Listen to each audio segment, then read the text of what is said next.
to our Lunch and Learn here at the VFW. My name is Meredith Marshall. You've maybe seen me before, but I am the office administrator at the Evansville Wartime Museum, and I will be taking over reservations on the Lunch and Learns going forward. So just a reminder, we have, changed the email again. We were having some tech issues with the first one, but the new email is on these slips. It's lunchlearn@evansvillewartimemuseum.org. A little long, but if you type it in one time, you'll never have to type it in again. So RSVP with me starting tomorrow for the next one on the 15th. It's about the Cold War and the Cuban Missile Crisis. So please RSVP so we can get you in for a lunch. Speaking of, if you didn't get a lunch yet and you want one, you can raise your hand. We have a couple of lunches left over. If you didn't get one, let the ladies know. We are still here at the VFW. Even though the museum opens again on Saturday, we'll be hosting these lunches at the VFW until all construction is complete. Because it is very hot in that hangar, it's not insulated, and especially on a day like today, we like the air conditioning. It's summer, so. The other thing I want to mention is that we are fundraising currently here for the museum. We are working on getting a big fan in the hangar that is going to move a lot of air. It's going to be a high volume, low speed fan. Say that 10 times fast. And it is going to move a lot of air in there. We're also working on getting things painted on the inside. So if you have the ability if you have anything to donate, Mark Browning he's raised $21,000 so far, and he is trying to reach $34,000. I know, he's amazing. Mark, I don't know where he gets all this from, but he's trying to get matching funds, so we're trying to reach $34,000, and he's so far, as of this morning, he said we were, actually, I'm sorry, I said that wrong. It was $26,100. So anything you have, they'll pass around the helmets. We have our box up here, anything that can help donate. Jack Buttram is going to do our prayer. We'll do a Pledge of Allegiance and National Anthem, and then I'll be back to introduce our speaker. Thank you. You know what? Thank you for being here, and I'm just a little bit proud. When we started this museum, there were 5 of us, and we're doing fine. Thank you. Would you bow with me in an attitude of prayer? Father God, we come this day asking your blessing for our meal and our gathering. And as we go through rather turbulent times in this great America that we call home, as did songwriter Irving Berlin when he wrote the beautiful song, God Bless America, we ask your blessing on America. Stand behind us and guide us all across our home country, from the mountains to the prairies and to the oceans. And as we meet here today in a facility dedicated to those ideals, help us to appreciate all that you and the brave souls, living and dead, who have given us this land of the free and the home of the brave. We ask it in your holy name. Amen. Larry, it's your turn with the Pledge of Allegiance and the National Anthem. Thank you, Jack. Please join me for the Pledge of Allegiance. I pledge allegiance to the flag of the United States of America and to the republic for which it stands, one nation, under God, indivisible, with liberty and justice for all. Feel free to join me as we sing the national anthem. Oh, say, can you see by the dawn's early light what so proudly we hail at the twilight's last gleaming, whose broad stripes and bright stars through the perilous fight o'er the ramparts we watched were so gallantly streaming, and the rocket's red glare, the bombs bursting in air, gave proof through the night that our flag was still there. Oh, say does that star-spangled banner yet wave o'er the land of the free and the home of the brave.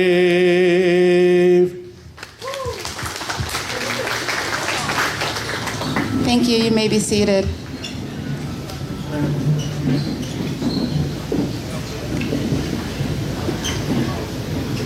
Ladies and gentlemen, it is my honor to introduce today's speaker, David Karnes. He is a 25-year retired veteran of the U.S. Marine Corps, and he served in New York when 9/11 was going on, and will be speaking about his experience there.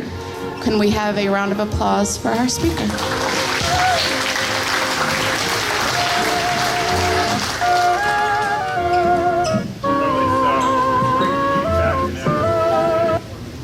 Here a year ago, speaking at Faithway Baptist Church, giving my testimony you're about to hear today. And I was very well received last year. I love Evansville people. You guys were so warm and kind to me, and I've experienced the same thing this trip here. I went on a tour. Kenny showed us your military museum. I heard about it last year, but this was the first time I got to go see it. It's going to open up, I think, this coming weekend, he said. And it looks good. I've seen a lot of military museums, and that's one of the best ones I've seen, I think. You guys are pretty proud of your industrial and military background. I was born and raised in a suburb of Pittsburgh, Pennsylvania. So, we used to be known as a steel town. Not so much anymore. There's still a few steel mills left, but I can relate to that, because a lot of the success we had in winning World War II especially was because we were able to switch over our industrial machine to make military equipment and weapons. And Pittsburgh was a big part of that too. Today you could ride by and some of the older folks will point out the old mills that are still standing that used to produce rockets and mortars and ammunition and stuff like that, tanks. What's up on the screen today is something that I left a whole box of cards I meant to give out to each one of you today to link you to the website 911 or rescued911.com. That's a 50-minute video that evangelist Chris Miller, a good friend of mine, put together on the 20-year anniversary of the 9/11 attacks, and kind of did a walkthrough of what happened that day. And it was filmed by a church up in Chicago, and they have a 1-hour version of it called A Heaven Sent Rescue. So, that was, everybody here looks like they're old enough to remember, what happened that day. I'm sure everybody remembers exactly where they were. It was one of those days that we, God forbid, hoped never would happen, but it did. Our very shores were attacked. Not since Pearl Harbor had we experienced anything like that. My part in that day, I attribute 100% to God. There was a very God-driven rescue on my part, but God had started preparing me for that day way back in Pittsburgh, growing up. I was a fourth-generation steel worker. I resisted going into the steel mill. My grandfather, my great uncle had gone, my grandfather, my dad and my grandfather actually retired like 32, 33 years from the steel mill, and both of them retired as divisional general foreman in charge of maintenance. My dad the maintenance of the structural division, which I ended up going into for 6 years until they laid me off and ended up tearing down my steel mill. And now there's the waterfront shopping center there where we used to have steel mills along the Monongahela River. My grandfather retired as Divisional General Superintendent of the Slabbing and Plate and 100-inch Division, which was right next to the open hearse by the Homestead High Level Bridge. But that background will kind of tie in later on when I get into the rescue story. I also became a police officer when they laid me off from the steel mill. I became a cop because no jobs, what am I going to do? I had a house and a mortgage. It wasn't much of a mortgage, it was only $10,800 mortgage, but when you don't have any money coming in, you got to do something. So I took a police job. It wasn't the greatest department, but because if you're on a good department like Monroeville or one of these other towns, like there'd be 20,000 people lined up for that, maybe 2 or 3 police positions because 20,000 steelworkers just got laid off. Whitaker Police, I saw an ad, and it was the very next day they were conducting interviews. So I showed up, and I got hired. And I got hired with my buddy who I was out with the night before. But it paid $2.35 an hour with no benefits. But hey, it was a job, and we liked it. My buddy, I was at a Harley. I rode around with a bunch of bikers. In fact, the guy that got hired with me was the head of the Barbarian motorcycle chapter in town. But he showed up all clean shaven. He used to be named Redbeard, had a beard down to here. And the night before, he didn't say anything to me. I didn't say anything to him. And he walked out first, and I kind of noticed, Redbeard, is that you? He goes, yeah, Dave, good luck. Well, the next day I got called by the mayor, and I went to his house, and I walk in the back door, and there's at the tables Redbeard having milk and cookies with the mayor, and we were the 2 hirees. But that got me a police job, and I used that experience as well on 9/11. Then, I took that. I went down to Florida, got a deputy sheriff's job down in Pinellas County, Florida. Then I got kind of itchy to go back on active duty in the Marine Corps. So I went back active duty in 1988, and that's how I met my wife in 1988. The 6th Fleet took me over to Rota, Spain, and she was over there visiting a girlfriend. And so I went to Rota, Spain to meet my wife, who was from New York City. But, my military background also I used on 9/11. After my wife and I got married, I wanted to go back into law enforcement work. I wanted to stay in the Marine Corps in active duty, but I was with a Victory Battalion, always deployed away, doing special ops, special operations training group stuff and being deployed. And she didn't want to be a deployment widow, so I got out at my next EAS in '92, and I moved to New York City. I wanted her to come to Pittsburgh with me, but she went and visited and thought it was a hick town. I mean, I was pretty proud of it.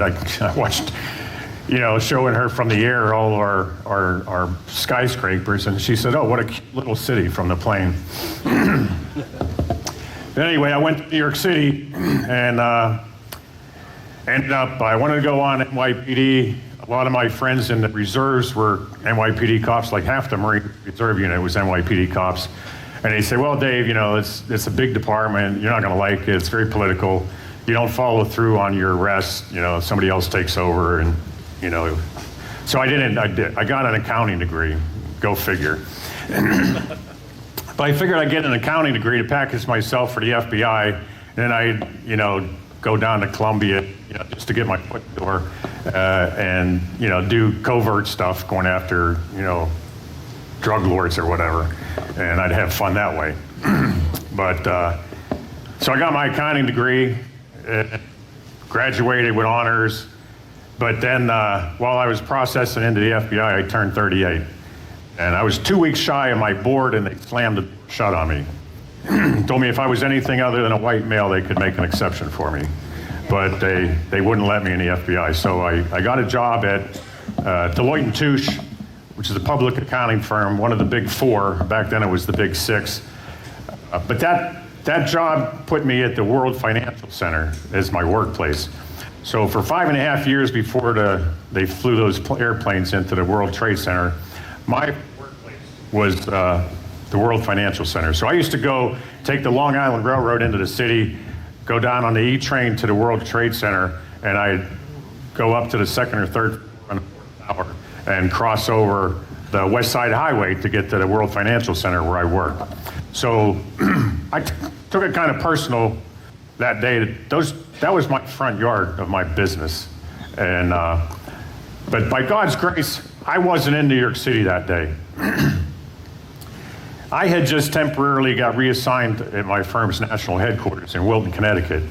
And so otherwise, I wouldn't be standing here with you today. Because I know my background as a police officer, as a Marine, I would have been across the street helping the cops and the firemen evacuate people from those towers. And those towers would have probably come down on me. But God had different plans for me that day. So I was up at my firm's national headquarters in Wilton, Connecticut. I'm sitting at my desk, and it's like 8:15 or so. My phone rings. It was my sister Joy in Pittsburgh, and she told me, "Dave, I'm watching TV, CNN. I think she says she was watching, and the North Towers, the Trade Center, is on fire. They say that a small plane must have flown into it." And I asked her to describe it to me. And she said the whole top half of the building's engulfed in flames. And I looked outside my window because I was in like this management development program. And so I had outside windows, and it was a clear sunny day outside. And as the crow flies, New York City was probably maybe 50 miles away from where I was. And I said, there's no way that a small plane could miss those two huge towers. She says, what do you think it was? And I said, well, I listened to a lot of talk radio, and they were talking about we were supposed to sentence that blind sheikh that week, and that if we went ahead and sentenced him, they were going to knock down the towers. And one of the people called in and said that they had heard squabble about that they were going to fly hijacked jetliners into the towers. So I was actually out there before it happened. I heard it on talk radio. So I don't know how they let it happen when it was already a possibility. But I went out and I gathered up my colleagues and I told them what my sister had said. I no sooner got back to my desk and the phone rang again, and she says, Dave, you're right. I just watched a commercial airliner just flew into the second tower. Now both of them are on fire. So once again, I left my office. I gathered my accounting colleagues together, and I said, I don't know if you guys realize it, but as of today, our country's under attack. And I told my boss, I said, Dick, you're not going to see me for a while. He goes, why, Dave? I says, because I'm going to go down there, and then I'm going to go back in the Marine Corps. I was out of the Marine Corps for three years at that time. I had fell off contract with 19 and a half years in, believe it or not. Not any fault of my own, but an admin chief who sat on my package and didn't send it in on time. But I went to my office and I closed the door, and I went to God in earnest prayer. And I said, God, use me today. If it means my life, use me today to do your will. And I used to like, as a cop, I'd put myself in the bad guy's shoes and try and think like him. And I kind of did that day. I put myself in the shoes of the people that were in those towers still. And that kind of broke my heart sitting there thinking about that. What's it like in those buildings right now? Because I know I've been in those buildings. I had clients in those buildings. Deloitte used to have our annual Christmas party at the Windows on the World at the top of the North Tower. There was thousands and thousands of people. Each one of those buildings had their own zip code that was so huge. And I'm thinking, it occurred to me when you're baking a turkey on Thanksgiving and you open up the oven and that blast of heat hits you in the face, and if you touch any of the metal, you get a burn. And I'm thinking, that's what it's like in those buildings right now. It's like a literal oven, or hotter. And so I just continued to pray to God for a while, and then God laid it on my heart to go down there. And I knew that God was going to guide me to whatever he wanted me to do.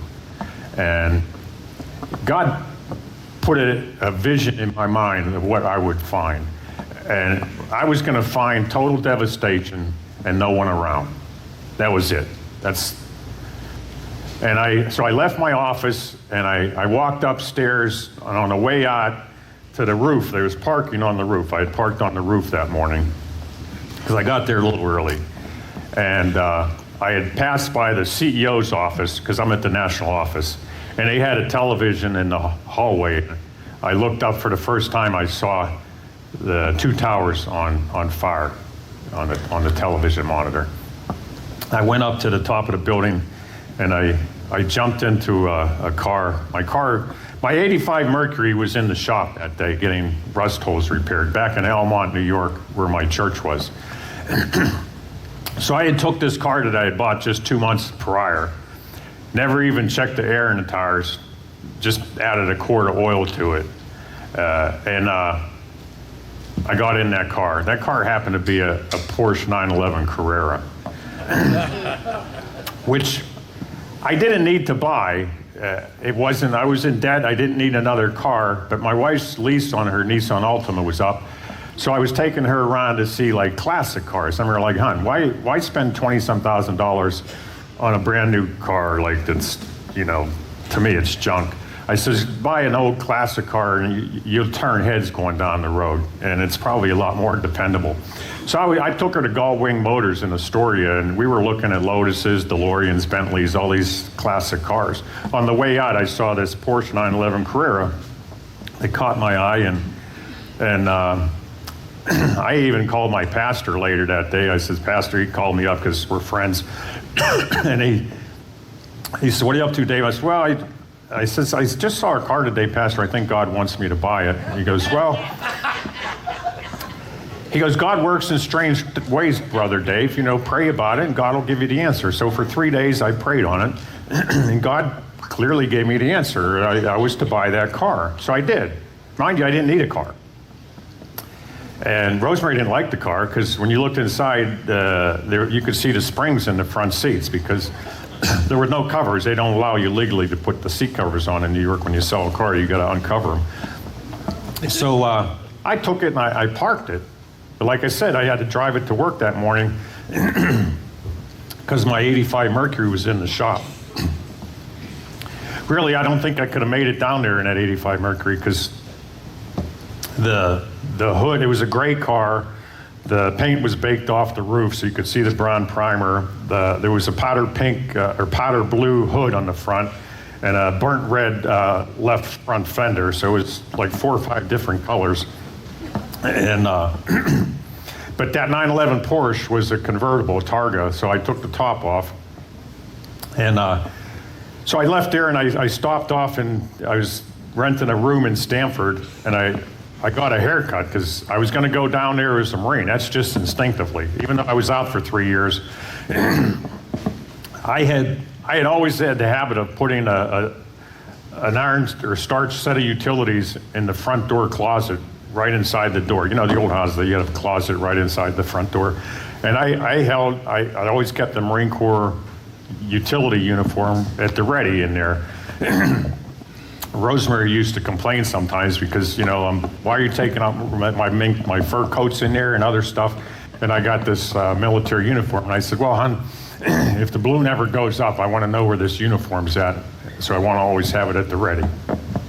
So I went and I grabbed that out of the closet in Stamford because like I said, I had temporary lodging up there. So I stopped and got a haircut, threw on that uniform, driving down the New England Freeway 95 South, and I'm listening to the boom box. The radio didn't work in the car, so I grabbed this boom box to listen to the radio on the way down. And they're saying that the towers had fallen and that there were bomb threats for the the Whitestone Bridge and the Throgs Neck Bridge, and the bridges were closed. So I shot out a prayer to God. I said, God, I got to get to Long Island to get my gear, my military gear. Please somehow let me get across that bridge. I'm envisioning traffic backed up, for miles because they shut down the bridges. Lo and behold, I get down there. There's no cars around. I guess everybody was just frozen in shock and in their hunkered down in their houses and stuff. And when I got up to the toll booth, the lady didn't even take my money. She said, just go. And I'm crossing the Throgs Neck Bridge. I think it was the Throgs Necks. Might have been the Whitestone. I think it was the Throgs Necks. And I look over, because you could see the silhouette of Manhattan from those bridges.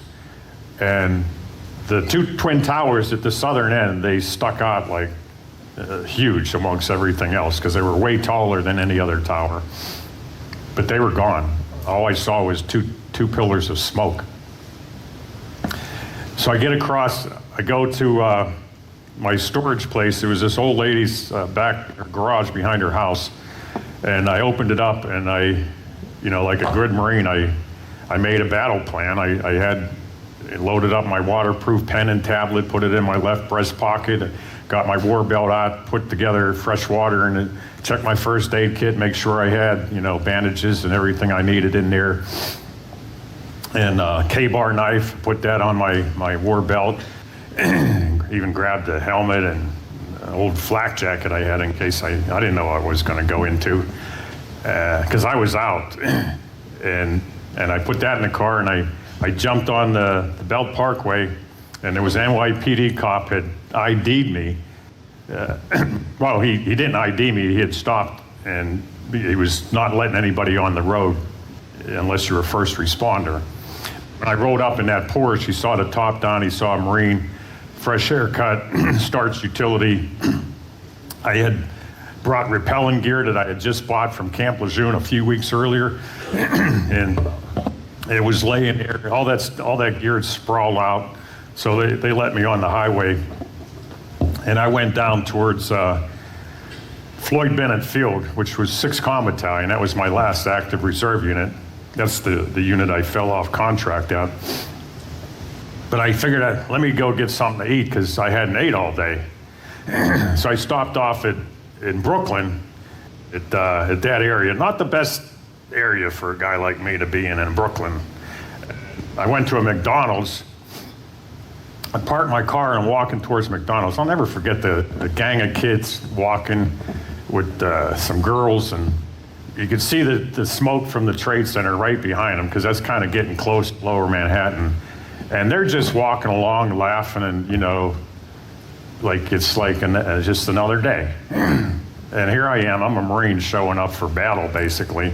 And I'm in the McDonald's. I ordered a double quarter pounder with cheese and large fries and a Coke, because I figure I got to load up on some energy.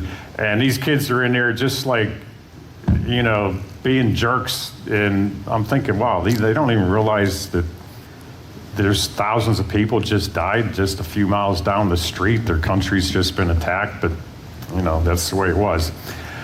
Got back in my car, and I just fast forward. I'm riding down the Belt Parkway, and it hit me. I look down, and I'm going in excess of 135 mile an hour in that car. I thought, wow, you're crazy. This is crazy. You could die just trying to get there. I didn't even check the air in the tires. All I did was add that quart of oil, and then it hit me. Well, God has put it on your heart to do this. God's in control.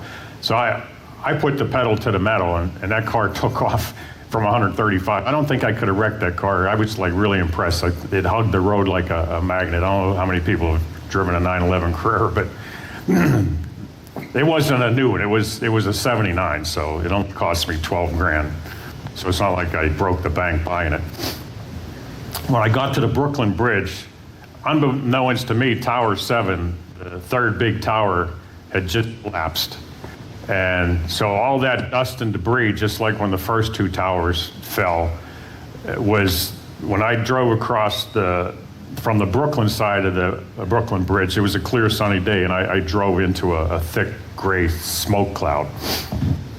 And it was very eerie. And when I got in there, cops were in the middle of the streets, lieutenants, captains wearing the white long sleeve NYPD shirts. And I was going to drive that car straight to the collapse zone. And they said, no, you can't go any further, Marine. Park your car over here between the Brooklyn Bridge and Pace University. So I took the car over there and jumped the curb and parked it next to some picnic tables where some other first responders had parked their vehicles. And I put the top back on, grabbed my rappelling gear, and I left the flak jacket and the helmet back in the car. I figured I'd come back for that if I needed it.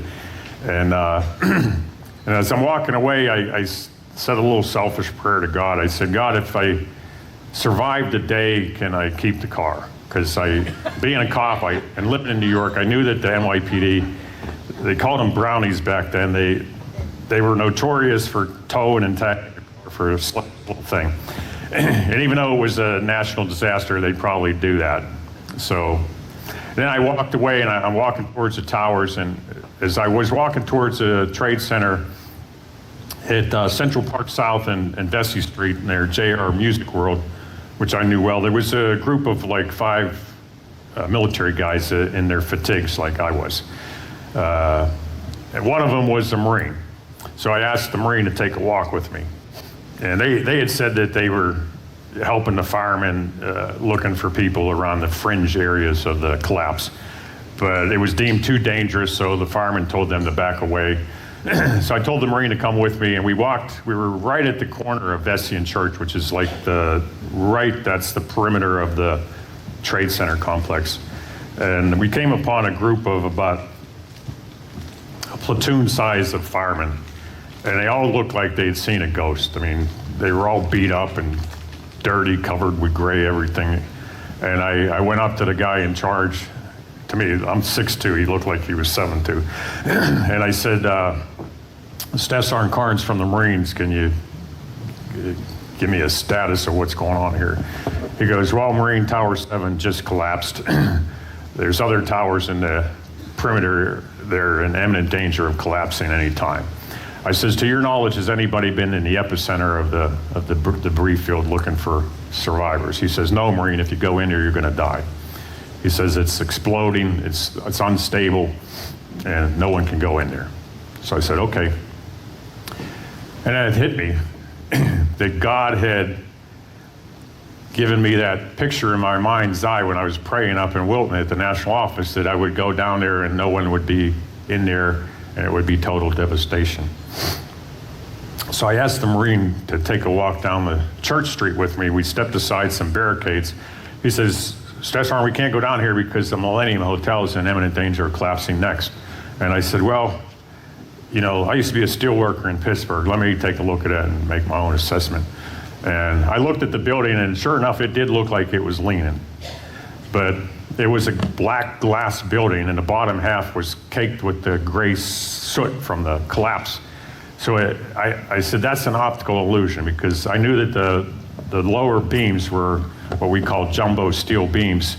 There's no way, even if there was a heat flash during the collapse, that would anyway compromise the structure. So I was confident, and we ended up standing right on the lobby steps of the Millennium Hotel. And it kind of showed that in that video. And as I was looking across the street, the lobby doors were wide open. All those buildings, they just left everything wide open. Everybody fled in hysteria. And it was kind of weird being down there. You're in a 5-star hotel and the lobby doors are wide open like that and no one's around. And as I'm looking towards the Trade Center across the street, it was like just a wall of black or gray smoke. And then all of a sudden it just opened up. And to me, it was a miracle, because it opened up like a circle that just kept growing bigger and bigger. And God showed me what was in there. And I was looking at the World Financial Center, my workplace. I saw those 2 towers clearly from the footsteps of Millennium Hotel. I shouldn't have been looking at those World Financial Center towers, because the Trade Center towers should have been totally blocking them, but they were gone. And then that circle just closed up. And I said to Sergeant Thomas, the Marine with me, I said, hey, Devil Dog, I'm double timing across the street, and I want you to come with me. And if anybody yells for us to stop, we're not stopping. We're charging in. All right, Staff Sergeant. And so we started double timing across the street. And sure enough, I hear the fireman yelling, like, oh! And we didn't listen to them. We went in. They probably said, God, I hope they make it. Good luck, whatever. But they didn't come after us. And we went in, and once we were in there, we could once again see the whole debris field. It was 16 and a half acres, and no one was in there. And I stopped and I said a prayer with Sergeant Thomas that, God would lead us to anybody that might have survived the collapse, and that he could possibly lead us to rescue them. And we started stepping off. I told Sergeant Thomas how to walk on the steel. I used to make structural steel beams. So I knew steel's strengths, its weaknesses, its dangers. And some of the beams were like really hot. It could literally melt the soles off your combat boots. And you could see the voids and hear the fires crackling if you slipped and fell into those voids. That's why I asked somebody to come in with me as a buddy, because I didn't want to go in there by myself just in case I did fall in. Nobody would even know I was in there. But we carefully went, and we would yell out, United States Marines, if you can hear us, yell or tap on the steel. And then we'd listen. And then we'd walk a little bit further. And as we're walking along, I'm like looking at the stuff. You could see like the remnants of a phone, because we're talking, both of those buildings were 110 stories. They were up in the clouds on a cloudy day. You couldn't even see the top of the towers. And I saw a lot of women's high-heeled shoes. I'd see little baby dolls from little girls, because they had like daycare centers in there. I guess I stumbled upon one of those, some dolls from there. But you could smell a cocktail of smells in the air. And I could smell the desk, the plaster on the walls, the wiring. But I could smell human flesh, and I could smell hair. You know how hair smells when you singe it? Because there was thousands of people that were cooking in that fire.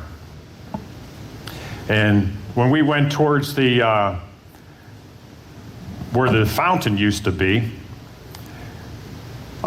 I noticed that the sphere, which they also showed, it's now near Battery Park. It's like a monument to 9/11. The centerpiece of the sphere, the fountain, was this big brass sculpture, like a sphere. And that was sitting on top of the steel, right where the fountain was. And to a Marine, first off, I'm like, wow, how's that on top of, it's sitting on top of 110-story worth of tangled steel underneath it. It's not a beach ball. How did it like bounce up both, not once, but twice, and land on top of the steel? And I'm thinking, well, God left that for you as a reference point to use. And so I made a mental note of that. And we continued on a little bit further, and I saw the North Tower to my right. It was like, I could see, I think there was like 10 stories that were still intact, all messed up, of course. And then a piece of the stairway was jutting into the sky. And I told Sergeant Thomas, I said, if we don't find anybody ahead after we do our hasty patrol through here, I'm gonna come back and climb up there, because that stairwell had people on it. There might be somebody trapped and still alive on that stairwell. And he said, you're crazy, Staff Sergeant. Because I had, like I said, I had repelling gear with me. And I had just been through mountain warfare training school in Bridgeport, California, which I don't know if any Marines went through that school. It's a very good mountain climbing school. But as we went a little bit further, we got towards the South Tower. I hadn't heard anything yet, but it's like God like tapped me on the head, and it's just ahead. And I yelled out, I said, we can hear you. Okay, my wife's giving me my 10-minute warning. We can hear you, yell louder. And we both listened. And I could hear like mumbled cries for help coming from like the South Tower area just in front of us. Now, when the towers both fell, they left a crater. I mean, they fell straight down with such force that it left a rim around it. And the cops that responded to my yelling out were about 20 feet down. They had been in the underground concourse at the time the tower collapsed. And so they're underground on the first floor of the Trade Center. Well, I guess there were some subfloors underneath them. But they were trying to go up a freight elevator. So they were standing near the freight elevator. It was a 5-man team. 2 of them died when the South Tower collapsed because they were standing by the freight elevator at the South Tower. And then like one was able to free himself. He was trying to get one of the other survivors loose when the North Tower fell down, and a piece of the North Tower came in and it hit Dominic and it killed him. He didn't die right away. He was trying to free Will Jimeno, the rookie cop. And before he died, he took his pistol out and he fired some rounds in the air, and he told Will, he said, "Will, I love you, buddy. Don't forget that I died trying to save your life." And Will said, "I love you too, Dominic. I'll never forget." And then Dominic died, and we saw his body in there when we went to get him. But those cops had been trapped in there for 10 and a half hours by the time I found them. I took out my cell phone. I yelled down. I said, "Okay, this is the United States Marines." And they're, "Oh, Will," I could hear them say, "Hey, the Marines are here. We're going to get saved. We're going to get rescued." And then Sergeant Thomas said, "Okay, let's get out of here, and we'll tell them where they're at." And then they heard that, and they're like, "No, don't leave us, because somebody else, I guess, right when the first tower got hit, or between the first and the second tower got hit, came by and yelled down and then wandered off. So they thought that we were going to wander off again.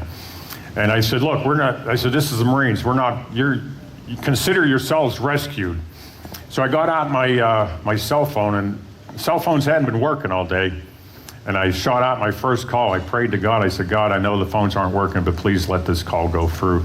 And I called my wife, and she picked up on the second ring. And I told her where I was at, and call to NYPD Command Operations Center, tell them, where I'm at. I used the fountain, the sphere as a reference point. I told them what to bring in, jaws of life and oxygen and first aid kit, water. And then I called my sister in Pittsburgh, told her the same thing. And both calls went through miraculously. And then I guess about 15, 20 minutes later, one guy shows up. He was a paramedic. He had entered the pile with a fireman. And after they got a few feet, the fireman said, "Look, this is crazy. We're going to die in here. And I got a wife and 3 kids, and I don't want to leave my wife a widow and my kids, without their dad." So he left, and the paramedic came in by himself, and he found us, knowing my directions. And they had said that they had standing around, they heard the traffic come over the radio from the police cars and the fire trucks that, some Marines evidently had found some Port Authority cops. And so Chuck Soreka and I, the paramedic, we jumped in the hole. It took us a pretty good while to find this guy, because I just had like my double D cell flashlight with the field flashlight with the 90 degree, the old incandescent bulb. Oliver Stone ended up making a movie called The World Trade Center about this rescue. In the World Trade Center movie, which I don't recommend it to anybody because it's not accurate. It doesn't even show me participating in the rescue. And it shows me with this million candle power, bright beam, and I didn't have a bright beam. I had that little double D issue flashlight, and Sergeant Thomas just had a keychain flashlight. And they showed him with some super bright flashlight as well. They also portrayed him as white, and he was a black guy, but that's Hollywood. But after a while, we ended up finding Will Jimeno, but it's just us. Nobody knew that Chuck Srecker was in there. So I shot out a prayer to God. I said, God, please send somebody with a radio and some equipment to help get these guys out of here.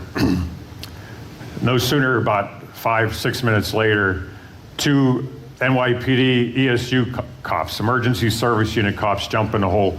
They got radios. They're highly skilled. They train for rescuing people in building collapses. So, but they don't have any equipment, anything. So we're digging out with our hands. And Will Jimeno, he said he was thirsty. I took my canteens. He literally drank both of my full canteens, which his sergeant was a few feet away. And I was like, why don't we give him some? But we couldn't get to him yet. He was buried like really way worse than Will Jimeno, even from where our position was. Then this fire started raging in the hole. And the cops started beating on it. They couldn't beat it. It was coming right at Will Jimeno's feet. And they were, abort, abort, abort. And I'm like, wow. I said, we're not leaving. And I shot out a prayer to God. And I said, God, I know you're not going to let it end this way. Please send somebody to put out this fire. I no sooner ended up with that prayer. It seemed like a few seconds later, one fireman jumps in the hole, Tommy Asher, FDNY. He's got this big metal fire extinguisher. And he opens up and he puts out the fire. And he gets on the fireman radio and he's calling for hoses. He called for everything but the kitchen sink. He was laughing afterwards like he had called for so much stuff. That was ridiculous what I was asking for. But they ended up rolling a fire hose all the way across from Liberty Street into our position. And Tommy, they handed that hose down to him and he was using it to put out the fires and to try to spray the smoke out. And sometimes it worked, it helped us. Sometimes it sucked the smoke from deeper in and we were choking. A couple times I almost passed out. And as I was seeing stars, and I know when you're seeing stars, you don't have much time. And I told Scott Strauss, the NYPD cop, I said, I'm passing out. And he said, there's a Scott pack right in front of you. Put it up to your face. I said, I don't know how to use it. He said, just hit the bottom of the mask. And I did. And I tell you, I would have given $1 million for those. I took 3 breaths of air and said, Scott, it's going. He said, save it. We might need it later. And then a second time I had to do that. My lungs were already beat up from Desert Storm. I spent 2.5 months sucking that oil well fire smoke from Saddam Hussein. So, and now I'm beating up my lungs at the World Trade Center a few years later. But we ended up, it took us 3.5 hours to get Will Jimeno out. And it took another 2 or 3 teams 7.5 hours to get Sergeant John McLaughlin out. He was literally the last man out alive from the World Trade Center. And when I saw that stairwell, I told you when I was coming in, FDNY, right before they got at first light, they climbed up there and they found a woman surrounded by dead bodies, frozen in fear, and they plucked her off of that tower too. So there were, as far as I know, there was 5 people that survived the epicenter of the collapse, which are 5 miracles.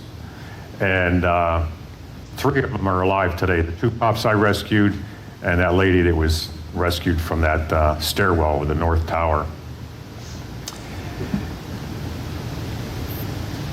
I spent 8 days down there and I was going around. The second day, I went up to the Bellevue Hospital and I wanted to visit the 2 cops just to make sure they made it. And as I was walking down towards the trauma room, the hallway, the doors opened up and 2 women came running up to greet me. And they were the wives. I didn't know who they were, but they were the wives of the 2 Port Authority police officers that I'd rescued. And they were crying, tears were flowing. They threw their arms around me and they were hugging my neck and thanking me and crying and I thought to myself, I said, wow, this is my reward right here. I just got my reward right here. And that pretty much is it, because Hollywood made a multi-million-dollar movie out of it. A lot of people have made money off of that, but I've made like not a nickel. And that's my choice. God used me to do something very special that day, as unworthy as I am. And to me, that's my reward. But on day 6, I asked the Port Authority cops, they had heard that I had parked my car by the Brooklyn Bridge, and I said, can you take me over there? They said, well, your car's not going to be there. They've cleaned up that area a couple days ago. And I said, well, take me over anyway, because it is a Porsche. And I knew I had shut out that prayer. We rounded the corner, and there were a bunch of cars parked by my car. And there was only one car left sitting all by itself. And that was my 79 Porsche 911 Carrera. And I took that car, and they had me park it at their garage at, what is that tunnel at the lower, no, I forget the name of the tunnel. It's not the Liberty Tunnel, but no, not the Lincoln. The one south, further south. Holland Tunnel, yeah. Parked it at the Holland Tunnel.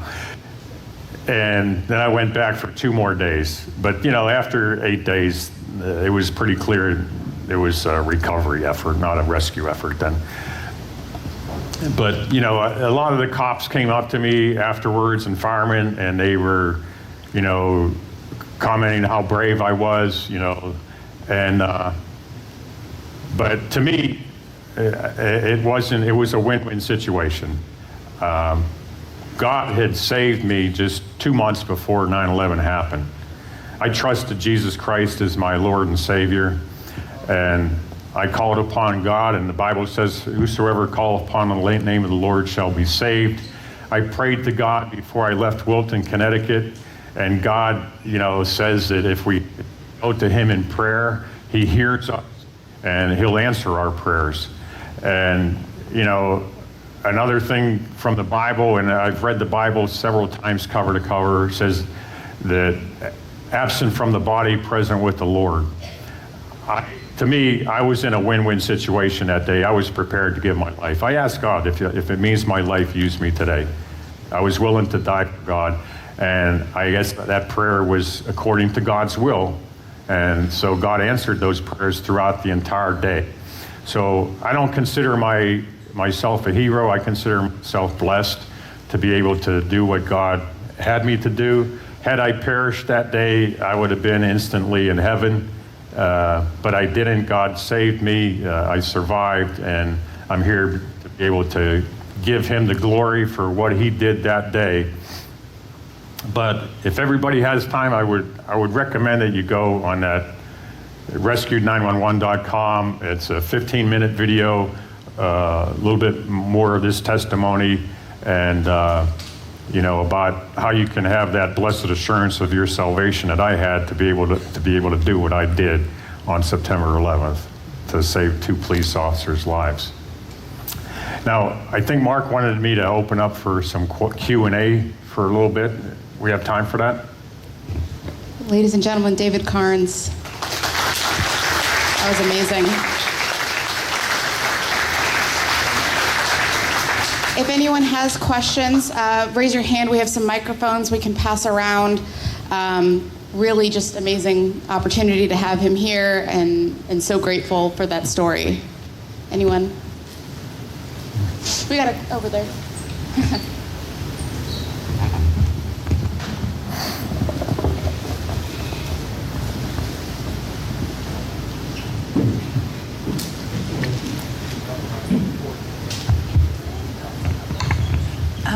I just wondered if you suffered any residual effects. So many of the first responders now are dealing with cancers that have been by all the smoke, and you were down there immediately. Have you had any health issues?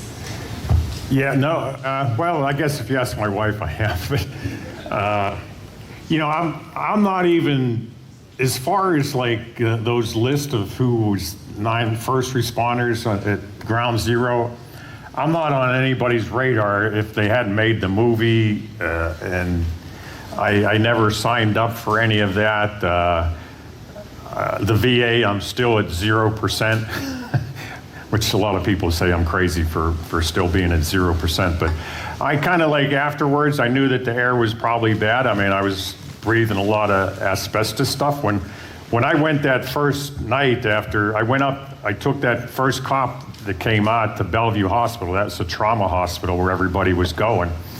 They had set up all kind of triages outside the World Trade Center perimeter, and they had no customers, because nobody survived that, just a few people.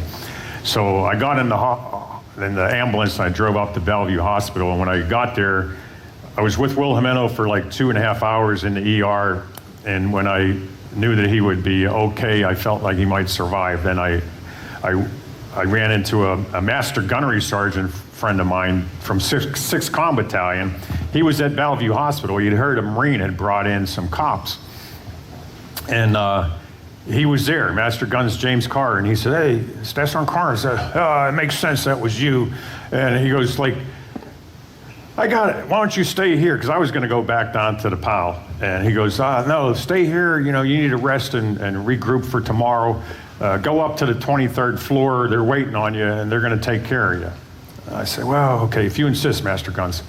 So I went up to the 23rd floor and went down the hallway. It's like a glass thing. You had to knock an intercom and stuff. And I went in there, and they gave me some, the thing you wear with the tie in the back. And the nurses took my clothes and told me to get a shower. So I did, and I laid down, and I was like, my whole body was, even after I had taken a shower, my whole body was itching from head to toe.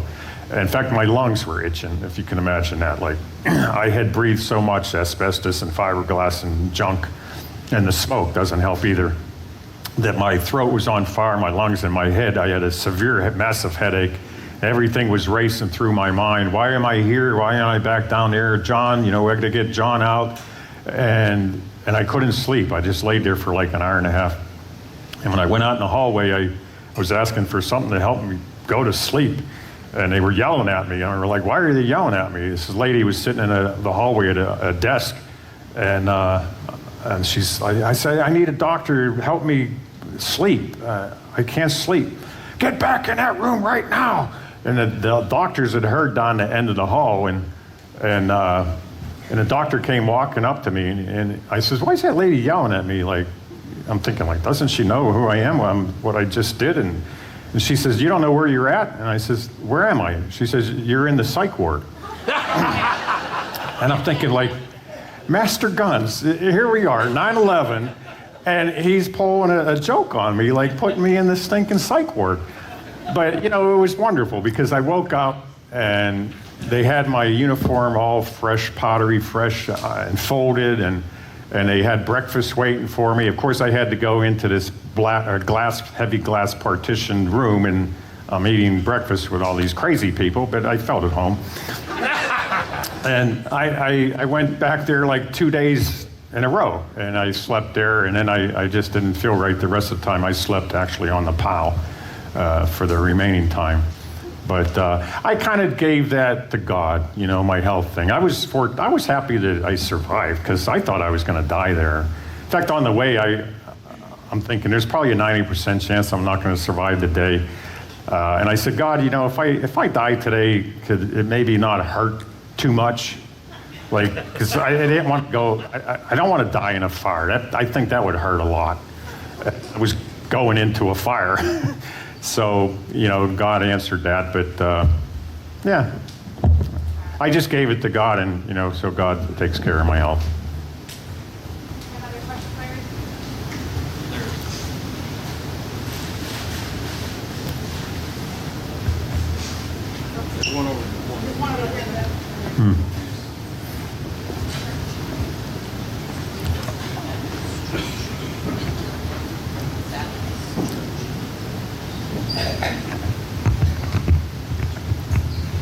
Hello?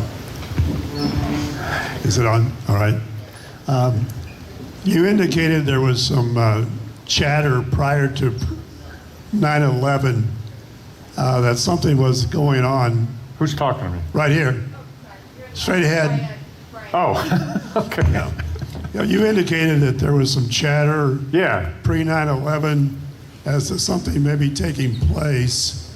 Was there any other follow-up afterwards to I don't know. check on that? I listened in New York City. They had 2 AM flagship talk radio stations, WOR and WABC. I think 77 was WABC, WOR was 71 on the AM dial.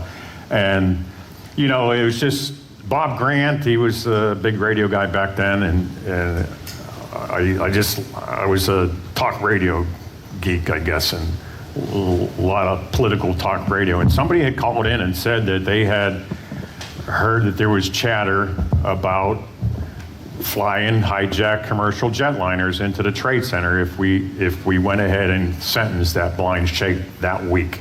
I think it was supposed to happen Wednesday. The towers came down on Tuesday. You know, it's one of those things like what just happened with President Trump. You know, when you got so many coincidences and things you know, when you get too many coincidences, maybe thinking like this has really happened this way, or I don't know. I don't like 9/11 truthers. I think a lot of them are whack jobs. You know, that they think George Bush put explosives in the towers and they were coordinated, and to me that's ridiculous.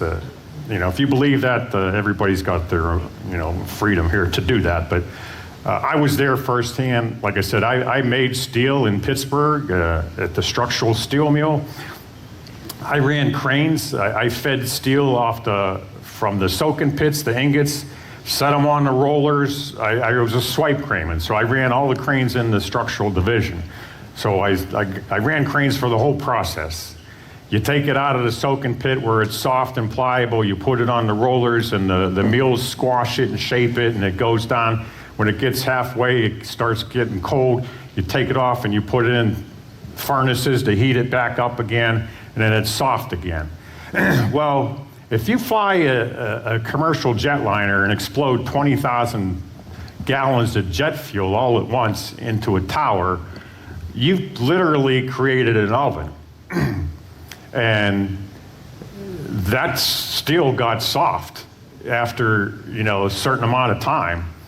And it made sense to me that even though the one tower got hit second, the south tower, it got hit lower, so more weight was going down on that softened steel, and it fell first.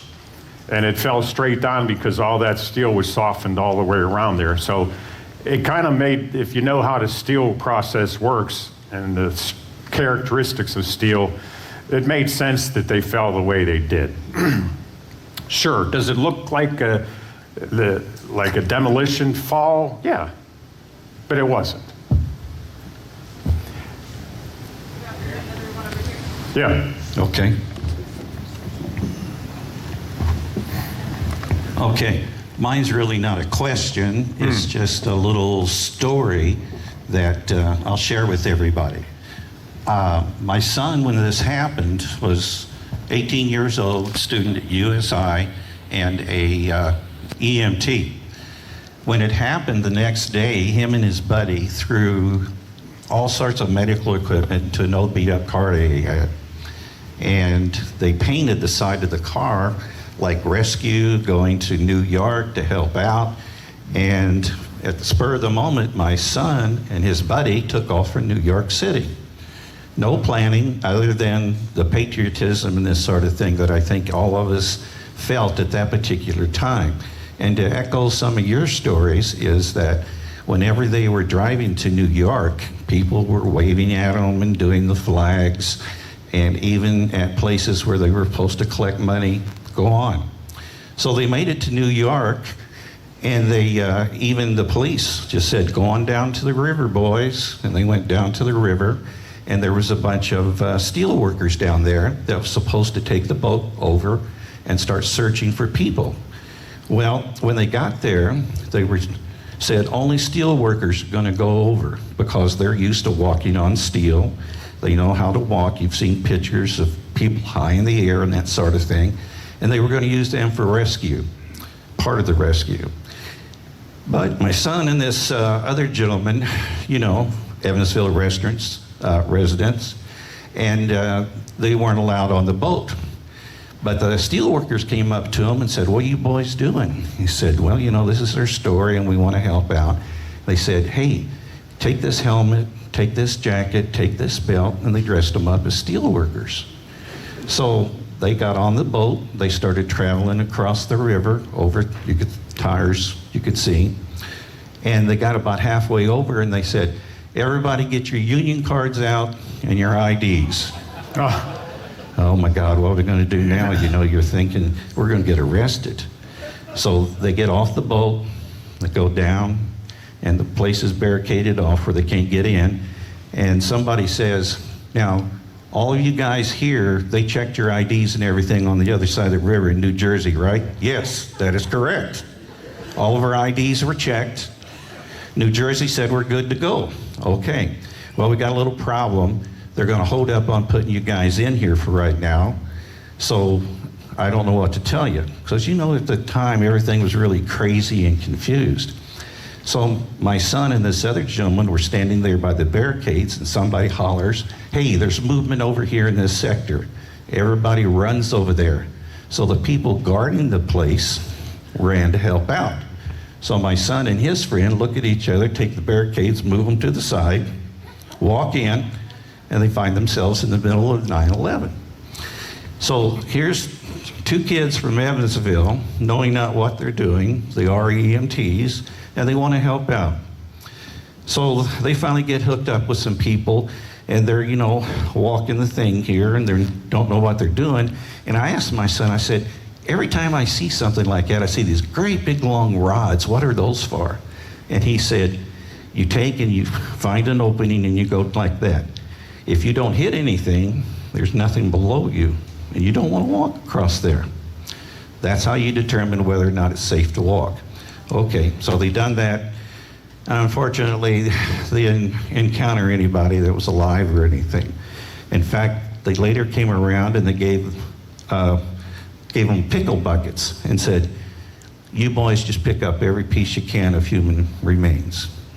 So they spent the time picking up. They found a lot of fingers and toes and stuff like that. And they were pickle buckets full. And then somebody would come by, they'd pick them up. I guess maybe it would be used for identification later. But that's what they'd done for several days. One day they ran into somebody there that was from New York, and he was an Italian, and he went home and told his mother about these two boys from Evansville, Indiana, coming up here to help. And she said, why don't you invite those boys over? I'll cook them a meal. Okay. So he goes back in, gets a hold of my son and this other boy, and my son told me, he says, that was the greatest Italian home-cooked meal I ever had in my life. Said it was great. So and she said, you boys take your clothes off. My son's got clothes, put those on. I'll wash them for you. So she took care of them. They went back in, done their thing again. They slept under all the rubble of a bank. I think it was, I forgot the name of the bank. But anyway, speaking about that, my son took a lot of pictures, and I don't know if you guys saved any of the magazines or not, or newspapers. The large pictures in the Evansville Press at the time, underneath it says, photo contributed by Chris Bolin, and that's my son. So he had photographs of the local paper and had a big story in it about it. That's another story, but anyway. And then one day they found out President Bush was coming. So everybody gathered around. My son was about 10 feet away from President Bush. And like I said, you know, it was crazy at that time. My son could have had a gun, he could have had a bomb, he could have had anything, but it was just so crazy and unorganized. And then they later find out that day that the federal government's taking over and they're kicking everybody out. All the volunteers that come and everything, they were running them out. So they got back to their car, started back, still getting the waves and the flags and everything. And they went to a hotel, and I think it was in Pennsylvania, if I remember correctly. And they walked in and they said, you know, told them the story, said, man, we don't have any money, but we are dead tired, you know. Spent several days at the site and just trying to help out, be good Americans. Said, can we sleep in your lobby? And the manager says, no, you aren't sleeping in the lobby. You're getting our best room. So they took them to the best room, no charge. So they spend the night, get cleaned up and everything, and now they got, how in the world are we going to get back home? So we don't have any money. We're going to have to push this old piece of junk that we got. So that morning, there's an envelope underneath the door. They pick it up, they open it up. The maids and everybody contributed money for them to get back home. And these people, don't make any money. Okay, got you. All right, there's more, but I'm out of time. I just thought I'd share that story with everybody. I thought it was pretty cool. Yeah. Local boy does good. Thank you so much. That was going on throughout the whole country. I saw it firsthand in New York City. Like I said, I stayed at the Bellevue Hospital for the first 3 nights, and the sheriff's department used to drive me down to the pile, and on the way, I saw police officers from New Orleans directing traffic at intersections. I saw cops from Kansas. I mean, from all over the country. Cops and firemen they've driven fire trucks from across the country to help out in New York. I mean, it was, you saw the bridges, overpasses on the highway, all the flags and people cheering. I going down there, I had people cheering us in the sheriff's car, standing along crying, holding pictures. One of the things that really broke my heart, because when I was down there for that days, I was focused on, trying to find people and rescue them. And when I finally came out, Rosemary and I went to Bellevue Hospital, and I went to visit the cops again, and we're leaving the hospital, and I saw that wall of photos like missing, and I tell you that tore me up. I'm a pretty tough Marine, but that put faces to every body part and person that I was smelling and trying to find. And as much as those people had hope, I think everybody kind of knew they weren't missing. They perished that day. That's why it's kind of hard for me to believe that kids in Brooklyn would be smoking and joking when those 2 pillars meant thousands of New Yorkers perished at that moment that those towers came down. But I think there is hope for our country. I think it'll turn around. It's sad sometimes we need a tragedy like 9/11 to bring us all together and set aside our differences, but it did happen on 9/11, and we showed what we're made of as Americans. And I've met a lot of guys that they're now retired from the Marine Corps and but they joined because of 9/11. And you got to really salute a young man or woman that joins the military knowing that they're going to be sent to combat. But that's what we are. One more time. Thank you, David. Thank you. Thank you again all for coming out. Feel free to stick around if there's anything you want to talk to us about. Again, remember the museum reopens this Saturday, so Nice to we're meet looking you. forward to having you all there as visitors of the museum. Yeah. And we hope to see you here next time at the VFW for our next discussion.